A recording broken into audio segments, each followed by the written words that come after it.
You ever been typing up a document and wish that there was some way typing could be made a complete hellish nightmare 30 times worse than drilling your foot to an iPad? Well, good golly, do I have the perfect piece of shit to make your life much worse. The alphabetical keyboard. What the fuck? Why would anyone ever use this? Where did this even come from? Well, back when typewriters were the hot new thing all the young people were obsessing over, there needed to be some kind of layout the user could interact with to type obscenities onto a dead tree with black liquid. Well, obviously the first thought was to do right by the Phoenicians and just put the keys in alphabetical order, but because some keys are often used in order too frequently, the mechanical keys would jam and productivity would be reduced from virtually nothing to practically nothing. So how do you solve this but not really? Well, you simply separate commonly used keys. And though that didn't solve the issue entirely, who cares?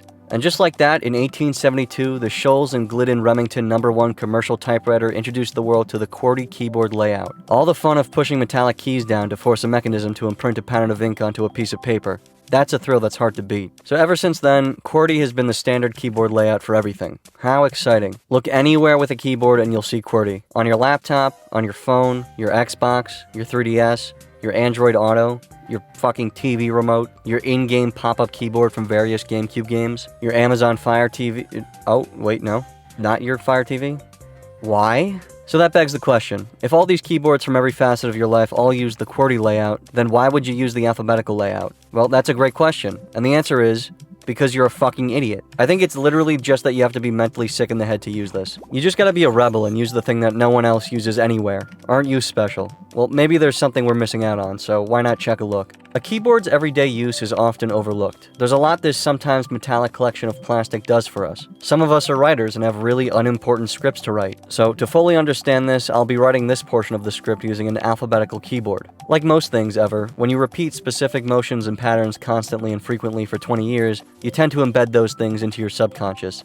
That sentence, in complete seriousness, took me 6 minutes to type and I took 2 breaks. Creative writing isn't something that requires the use of specific keys in specific places, but what about things that do? What about playing games? For thousands of years, we've accepted WASD as the standard movement in Counter-Strike. Although in this case, I guess it's Buckle. But games don't know that. So what's playing a game like with an alphabetical keyboard?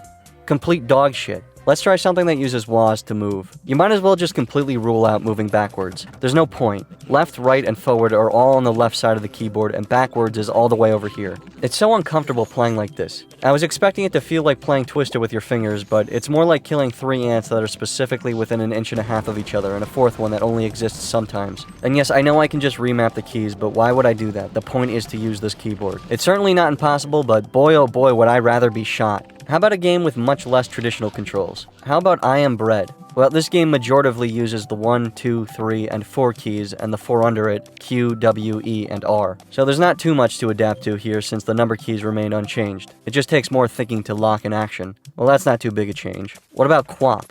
Now here's a mess. This game's controls were a mess to begin with. Now they're worse. I'd like to think I'm the first person playing QWOP with an alphabetical keyboard. I'd like to think that there's no one else out there disturbed enough to do this. What about a game that doesn't use the keyboard at all?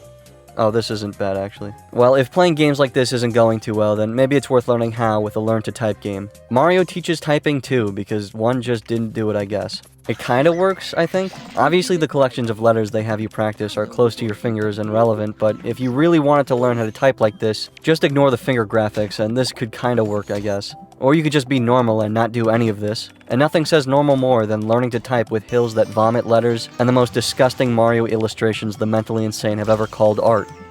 I don't believe in God, but if I did, this would be a good reason not to. Different layouts exist for most languages out there, but as far as English layouts go, QWERTY is kinda it. Some people choose to use the rather niche Colemark layout from 2003. There aren't really Colemark keyboards that get made, but Windows and Linux offer it as a layout option. The only other legitimate layout that gets actually used and produced physically is the Obscurity alphabetical keyboard. And when I say gets actually used, I mean like probably 8, maybe 9 people use it. I feel that most English speakers have some kind of internal aneurysm whenever they see a keyboard that uses anything other than the standard QWERTY layout. Certainly with the evolution of the internet, language and format barriers have become less and less dividing, but still, I think any change to computer inputs will always make people denounce reality, like trying to comprehend Arabic JavaScript. This is the kind of thing that starts wars. You can barely find these things. There's only one brand I could find listed on Amazon, and eBay had two. I've had the luxury of using the Amazon one, the brand of which is EZ Keyboard. It's $40 and feels like it's made out of nothing. The main selling point for these is often that it helps beginners, but why the fuck would you want to learn how to do something the wrong way? Because once you know how to do it the wrong way, it'll make doing it the right way easier? What kind of fucked logic is that? It feels like they should be the ones paying me to use this. I'd rather be stabbed in the throat and die vomiting out my own blood. But anyway, typing on a computer is a thing that happens when people do it. Thanks. I'm Bearman, and I've been wasting your time. Thanks for watching.